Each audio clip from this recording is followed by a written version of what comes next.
Hello guys, good morning. Ito guys, mayroon akong papakita sa inyo kung paano maglatag ng shingles na bubong. Ito siya guys, ang proseso. Di ba mayroon siyang plywood? Yan guys, yung plywood, ang kantuan nilagyan natin ng silicone bago lagyan pa ng waterproofing. And then ganito siya guys ang ating shingles. Meron sang spalto guys. Ang dikit guys ito guys oh. Ito lang. Pinapakuan sa guys.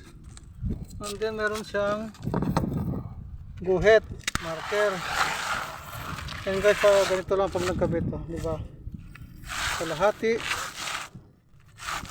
Yan guys, pinapakuan lang yan guys. Yan. Ang ganda guys, diba? Okay, ito ba? With plywood. At meron siyang black paper. Rolyo yan guys. Ito siya.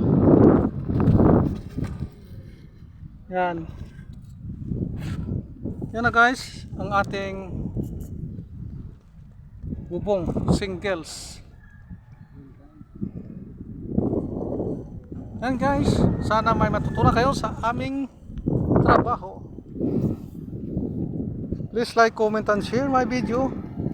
Bye bye. See you tomorrow.